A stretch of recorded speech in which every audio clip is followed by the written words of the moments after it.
بسم اللہ الرحمن الرحیم۔ السلام علیکم ساتھیوں، آج ہم آپ کے سامنے نالج فار آل کے ساتھ حاضر ہیں اور لائے ہیں رمضان کی تیاری کیسے کی جائے۔ رمضان آنے والا ہے، 2026 کا رمضان قریب ہے، کچھ دن رہ گئے ہیں، تو ہم نے آپ سے شیئر کرنے کا سوچا کہ ہم آپ کو بتائیں کہ رمضان کی تیاری کیسے کریں۔ رمضان کی تیاری قرآن اور حدیث کی روشنی میں سب سے پہلے آپ نیت اور دل کی تیاری ابھی سے شروع کر دیں۔ قرآن پاک میں ہے، بسم اللہ الرحمن الرحیم، یا ایہا الذین آمنوا کتب علیکم الصیام کما کتب علی الذین من قبلکم لعلکم تتقون۔ اردو ترجمہ: اے ایمان والو، تم پر روزے فرض کیے گئے ہیں جس طرح تم سے پہلے لوگوں پر فرض کیے گئے تھے تاکہ تم میں تقوی پیدا ہو جائے۔ مطلب یہ کہ روزے فرض کیے گئے ہیں تاکہ ہمارے اندر تقوی آ جائے، پرہیزگاری آ جائے، ہمارے اندر نیکی کرنے کی رغبت پیدا ہو، برائیوں سے دور رہنے کا شوق پیدا ہو اور ہم سیدھے راستے پر چلیں۔ رمضان سے پہلے دل میں پختہ نیت کریں کہ یہ مہینہ اللہ کو راضی کرنے کے لیے ہوگا، اور ابھی سے اپنے دل میں یہ نیت کر لیں کہ ہم نے اس رمضان کو بھرپور عبادت کر کے اور اللہ کو راضی کر کے رہنا ہے۔ اللہ کی عبادت زیادہ سے زیادہ کرنی ہے، ذکر کرنا ہے، اللہ کو یاد کرنا ہے، دوسروں کا خیال کرنا ہے، اللہ کو خوش کرنا ہے۔ اور اس رمضان میں ہم نے اللہ تعالیٰ کے ساتھ ایک الگ ہی رشتہ استوار کرنا ہے، اور یہ رشتہ ہمیشہ قائم رہے گا انشاءاللہ، اور آپ کو دل کا سکون حاصل ہوگا انشاءاللہ۔ توبہ اور گناہوں سے صفائی، حدیث میں ہے ترجمہ: ہر انسان خطا کرنے والا ہے اور خطا کرنے والوں میں سب سے بہتر وہ ہیں جو توبہ کرنے والے ہیں۔ رمضان سے پہلے سچی توبہ کر لیں، دل کو صاف کریں، حقوق العباد کا خیال رکھیں اور ان کو ادا کریں۔ قرآن سے تعلق مضبوط کر لیں۔ قرآن میں ہے سورہ بقرہ میں ترجمہ: رمضان کا مہینہ وہ ہے جس میں قرآن نازل کیا گیا۔ روزانہ تلاوت کا معمول بنا لیں، چاہے تھوڑا ہی کیوں نہ پڑھیں، تلاوت پر کریں، زیادہ سے زیادہ کوشش کریں۔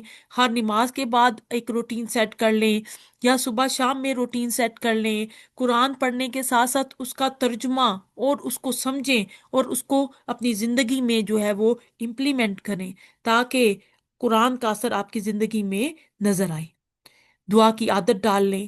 دعا تو ویسے بھی ہر وقت جو ہے وہ آپ کو دعا جو ہے وہ اللہ تعالیٰ کے سامنے ہاتھ پھیلا کے مانگنی چاہیے، کیونکہ جب آپ نے کوئی بھی چیز مانگنی ہے تو اللہ تعالیٰ سے مانگنی ہے۔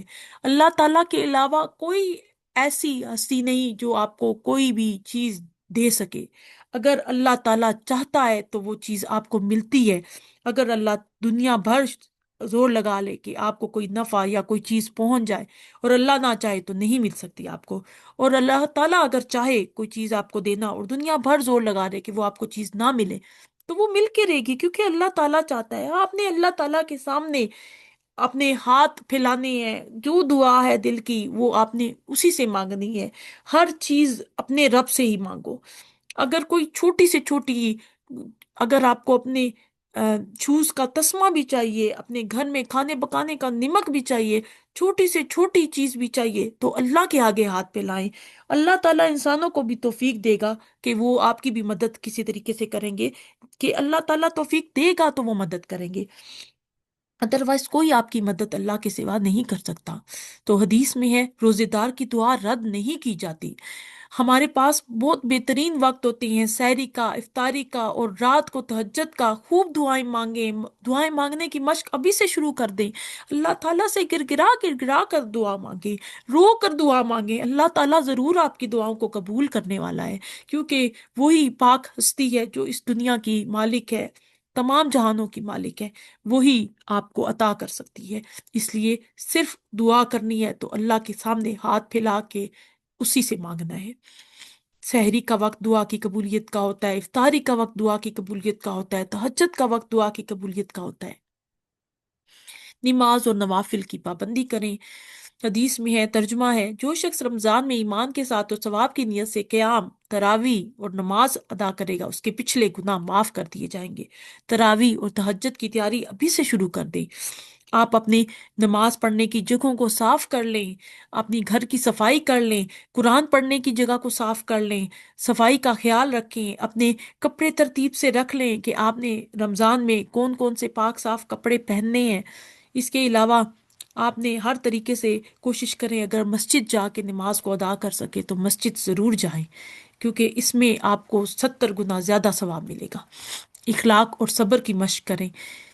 ترجمہ: بس جب تم میں سے کسی کا روزے کا دن ہو تو وہ نہ فحش بات کرے اور نہ شور و جھگڑا کرے، غصہ، جھوٹ، غیبت سے بچنے کی عادت ڈالیں اور اپنا اخلاق اعلیٰ بنائیں۔ صبر کریں، اگر آپ سے کوئی جھگڑا بھی کرتا ہے تو آپ اس سے کہیں کہ آپ روزے سے ہیں، تاکہ وہ آپ سے جھگڑا نہ کرے۔ آپ خاموش ہو جائیں اور صبر کریں۔ صدقہ اور دوسروں کا خیال رکھنا۔ حدیث میں ہے، ترجمہ: سب سے افضل صدقہ وہ ہے جو رمضان میں کیا جائے۔ غربا، رشتہ داروں، پڑوسیوں کے لیے دل کھول کر جو ہے وہ آپ اپنا صدقہ ادا کریں۔ اللہ کے نام کا کوئی نہ کوئی جو ہے وہ روزانہ کے حساب سے، خاص طور پر آخری طاق راتوں میں عبادت کا اور نماز پڑھنے کا، قرآن کی تلاوت کرنے کا خاص اہتمام کریں، اور ساتھ ساتھ طاق راتوں میں صدقہ دینے کی ضرور کوشش کریں، تاکہ آپ کا اس کا اجر و ثواب اور زیادہ بڑھ جائے اور اللہ تعالیٰ قبول کرے۔ اور خاص طور پہ رشتہ داروں کا، غریبوں کا، پڑوسیوں کا بھی خاص طور پہ خیال رکھا جائے، تاکہ اگر کسی کی ضرورت ہو تو اس کو پورا کیا جائے۔ زکوٰۃ ادا کریں، آپ اگر استطاعت رکھتے ہیں کہ آپ کا مال اتنا ہے کہ آپ نے زکوٰۃ ادا کرنی ہے، تو رمضان سے پہلے یا رمضان میں ہی زکوٰۃ ادا کر دیں۔ وقت کی منصوبہ بندی کر لیں، موبائل اور فضول کام کم کر دیں، بلکہ کوشش کریں کہ فضول کام بالکل نہ کریں۔ ٹی وی، موبائل، انٹرنیٹ سے ایکسٹرا چیزیں جو ہے وہ اپنی زندگی سے ڈیلیٹ کر دیں، کہ آپ نے موبائل اور فضول کاموں میں اپنا ٹائم خرچ نہیں کرنا۔ سحری، تلاوت، ذکر، آرام کا شیڈیول بنا لیں۔ مختصر دعا یہ ہے رمضان کی تیاری کے لیے: بسم اللہ الرحمن الرحیم، اللہم بلغنا رمضان و آئنا علی سیامتی و قیامتی و تقبل منا۔ ترجمہ: اے اللہ، ہمیں رمضان تک پہنچا دے، اس کے روزے اور قیام میں ہماری مدد فرما اور ہم سے قبول فرما۔ کوشش کریں، وقت کی ایسی منصوبہ بندی کریں کہ عید کی تیاری، جو بھی آپ نے شاپنگ وغیرہ کرنی ہے وہ پہلے سے ہی کر کے رکھ لیں، تاکہ رمضان میں آپ کو بازاروں کے چکر نہ لگانے پڑیں۔ راشن وغیرہ یا جو بھی شاپنگ وغیرہ باقی گھر کی چیزوں کی ضرورت کی چیزیں ہیں وہ پہلے سے ہی لا کے رکھ دیں، تاکہ آپ کا وقت جو ہے وہ شاپنگ وغیرہ میں بھی خرچ نہ ہو، زیادہ سے زیادہ اللہ کی عبادت آپ اپنا معمول بنا سکیں۔ اور امید ہے رمضان ہم سب کا انشاءاللہ بہت اچھا عبادت کے ساتھ گزرے گا، اللہ کو راضی کریں گے، انشاءاللہ مل جل کر عبادت کریں گے، زیادہ سے زیادہ اللہ کو یاد کریں گے اور اللہ سے ہی دعا مانگیں گے۔ اور اپنی دعاؤں میں ہمیں بھی یاد رکھیں، ہم آپ کے دعاؤں کے طلبگار ہیں۔ نالج فار آل کے ساتھ اجازت دیجیے۔ السلام علیکم۔